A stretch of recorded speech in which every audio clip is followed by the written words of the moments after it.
Welcome back, Associate Physical Scientist. Look, thanks to your help over the past few lessons, the model car we built won first prize. It qualified by meeting the motion, speed, and acceleration requirements and was the fastest model car at the show. Now that we know all about motion, speed, and acceleration, it's time to test that knowledge with a challenge. After the video, you'll have the opportunity to build your very own balloon-powered model car. Are you up for the challenge? By the end of this video, you'll be able to explain how speed, velocity, and acceleration are applied to real-world situations. Before building your own model car, let's take a quick tour of how motion, speed, and acceleration power the real world. How do speed, acceleration, and motion help us with sports, space, and high-speed machines?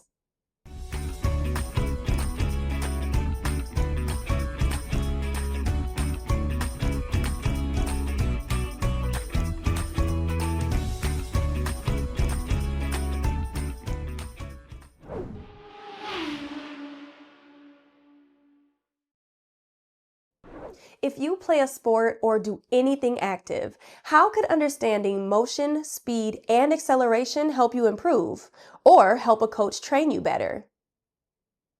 Imagine a sprinter dashing down the track or a swimmer cutting through the water. Even small details like how early a runner plants their foot or how often a swimmer comes up for air can make a big difference in their performance. That's why coaches often record practices or races and watch them in slow motion. By analyzing each movement, coaches can help athletes adjust their technique to be faster and more efficient. So, how do coaches figure out which parts of a race an athlete needs to work on? Some runners and swimmers wear sensors while training. These sensors track their position, speed, and acceleration, and that data is used to create motion graphs. Coaches use these graphs to pinpoint exactly where an athlete is slowing down or struggling during a race. By reading the motion graph, a coach can tell when the athlete is losing speed and then use the video footage to figure out what's causing it. You don't have to be an athlete to think about how your body moves. Maybe you use a wheelchair or prefer biking, dancing, or just walking your dog. How could understanding motion, speed, and acceleration help you or someone you know move more efficiently or comfortably? Pause the video and jot down your thoughts. Great thinking! Coaches and athletes use motion data to improve performance, but motion science can help anyone understand how they move.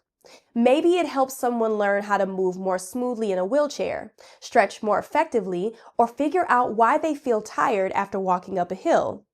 Whether it's for sports, everyday movement, or designing better tools and spaces, motion science helps us make smarter choices. We've seen how motion helps athletes on Earth, but what about in space? Let's turn our attention upward.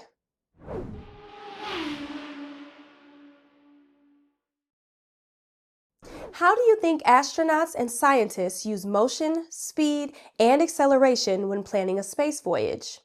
Pause the video and jot down your thoughts. Let's step into the shoes of an aerospace engineer for a minute. Our mission is to safely land an astronaut on the moon. Let's discuss acceleration first. Remember, acceleration is a change in speed over time. What role does acceleration play in the rocket's launch? The rocket needs to start moving, and that change from not moving to moving is exactly what acceleration is. Without acceleration, the rocket would just sit on the launch pad. It needs enough acceleration to push against the Earth's gravity and lift off into space. What happens if the rocket doesn't accelerate quickly enough? Pause the video and jot down your thoughts.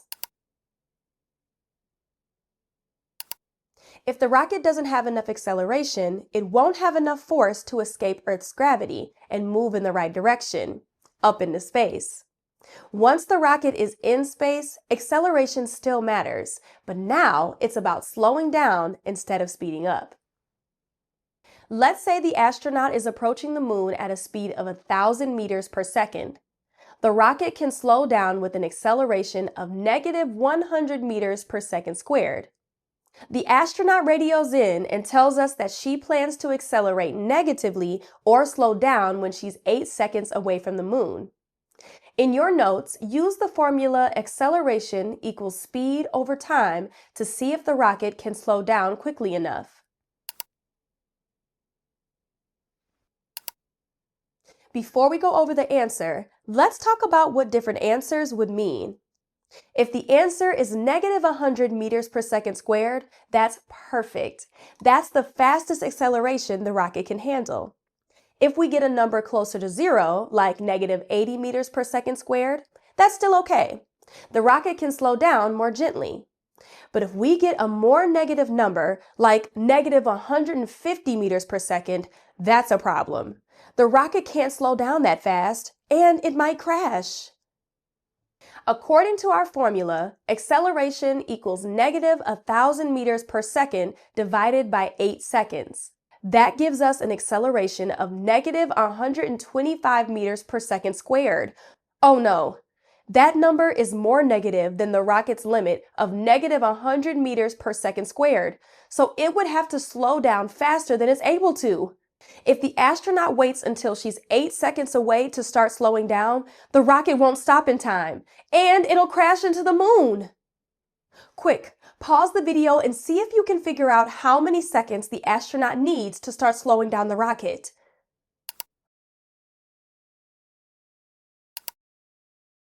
Let's use acceleration's relationship with speed. Our rocket is traveling at 1,000 meters per second and can slow down by 100 meters per second every second. After slowing down for 1 second, the rocket would be traveling at 900 meters per second. After 2 seconds, the rocket would be traveling at 800 meters per second. We can extend this pattern until we reach 0 meters per second after 10 seconds. The astronaut needs 10 seconds. This gives the rocket enough time to slow down safely without going too fast. Mission control to Lunar Shuttle. Begin your descent at 10 seconds. I repeat, begin your descent at 10 seconds. Roger that. Whew. Crisis averted. Whew. That was stressful, Mia. I think we should stick to designing model cars. Speaking of which, we should probably talk about how engineers use motion and speed when designing vehicles before you start your balloon car challenge.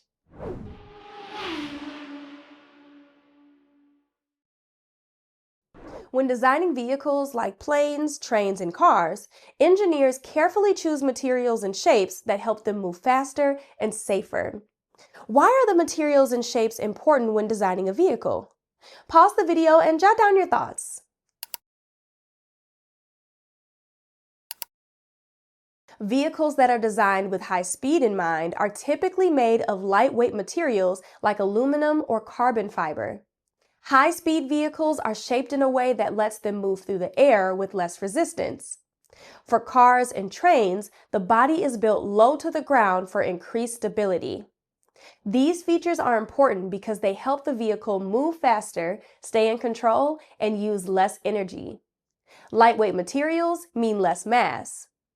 As we learned in a previous video, less mass means the vehicle doesn't need as much force to accelerate. It can speed up more easily. If a car is low to the ground, it's less likely to flip over, which makes it safer and easier to control. If a vehicle is shaped to let air flow past it easily, it can move faster with less resistance, like cutting through the wind instead of pushing against it.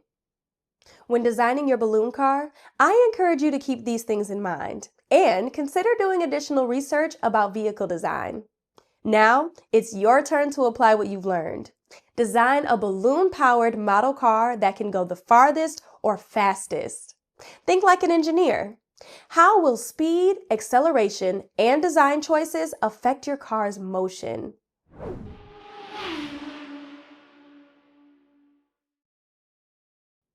Great work, Associate Physical Scientists. Let's review what we've discovered. We explored how to apply speed, velocity, and acceleration to real-world situations. We can apply everything we've learned in this unit to constructing a balloon-powered car. Be sure to complete the additional activities and online practice included with this lesson. We'll head to the Energy Research Wing in our next unit to learn about energy and its transformations. And remember, Associate Physical Scientists, the world is full of mysteries. Stay curious, keep exploring, and unlock the wonders around you. See you next time at the Institute of Physical Phenomena.